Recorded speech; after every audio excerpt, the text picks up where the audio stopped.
And now, I would like to invite my partner in crime, the president of LeadMN, Frankie Becerra. What did I tell you guys yesterday? There's some things you cannot control. Less than 24-hour notice. And look at the job that Gala did. Look at that. Less than 24 hours.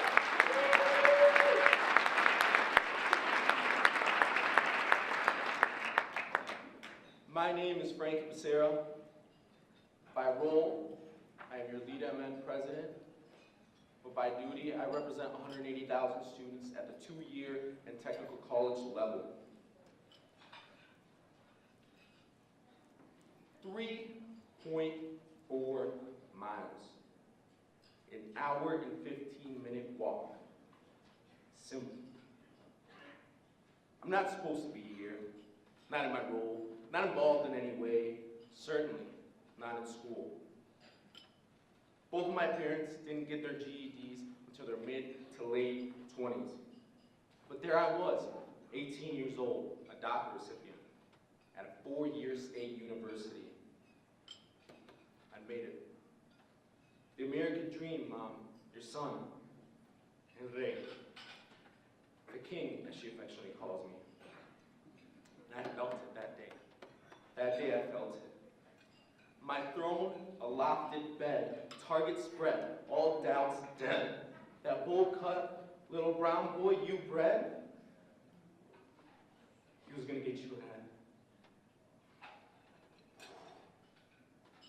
I began my first day in college, achieving the culmination of 18 hard and 5 years, but I had made it.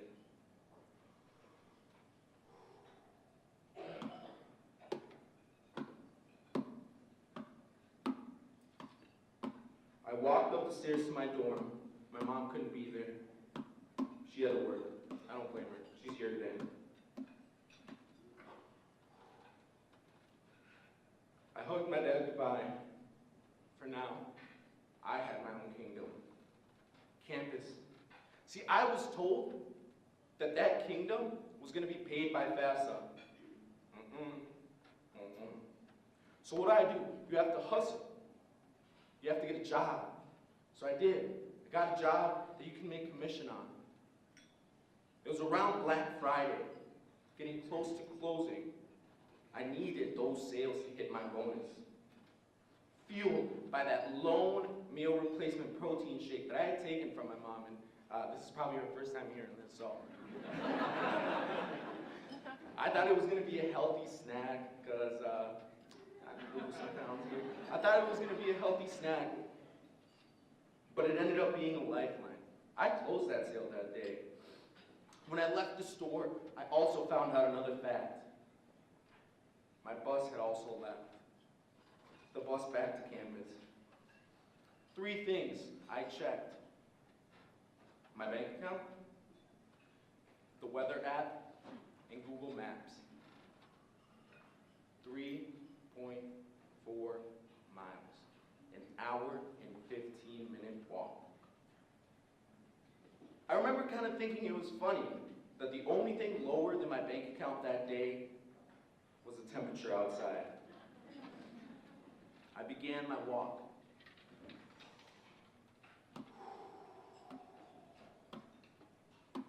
Seeing my breath go in and out, in and out.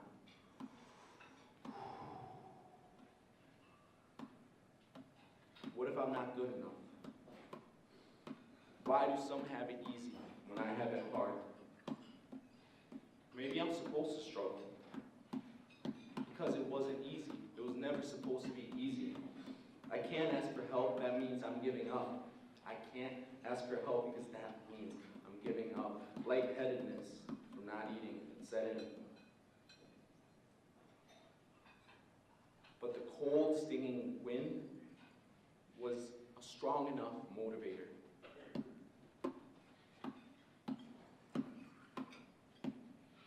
I'm supposed to be here. I'm supposed to be in that situation. I'm a first-generation student, a low-income student. I'm supposed to struggle through college. That's nothing new.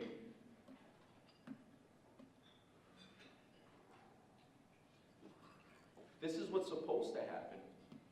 This is what's supposed to happen when you have this social mobility. This is what's supposed to happen when those students that need it the most go to college. They end up finding that the same struggle that they were walking out of, they're walking right into. I knew that that physical hunger would leave me eventually. For me, it was the next morning. But I had to make that decision time and time again. Am I gonna make a dent on that student loan, or am I gonna eat? That mental, that emotional hunger, that will never leave me. Not when I had to drop out of college after my first semester on the dean's list. Not when my friends started to doubt me. Not when I started doubting myself. That hunger was never gonna leave me. For I was not only hungry for change, I was starving. I was starving for the day that the common struggle of college students becomes uncommon and irrelevant. But that's not the case right now. I've lived through this moniker that a student's hardest test should be within the classroom. A student's hardest test should be within the classroom. Students aren't being graded this generation on quizzes, exams, papers. They're being graded on how they can handle hunger, homelessness, and being devoid of basic needs. They're constantly getting graded on this, and the only people that are failing that test are the people who fail to recognize that this is an issue and actively look to change it. And if you think that signing a petition is enough, go find a student. They're around. 42% of our students are food insecure on our campuses. They're around. Go ask them if a petition is going to be enough to solve their issues. Well, they should work harder, is an often response. The students that work 40 plus hours are food insecure at a 51% rate. You tell them to work harder. Some of them are already disadvantaged, underrepresented, non-binary students, single parents. That percent skyrockets. 3.4 miles. Still walking that. I will continue to walk that. And if you truly want to make a change, you can't be hungry for change. You have to be starving for it. Esteemed guests, students, faculty, administration, if you're willing and able, please stand up at this moment.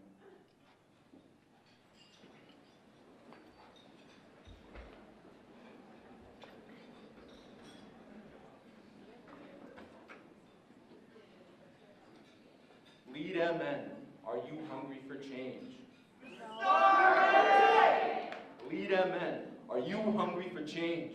Starving! LeadMN, are you hungry for change?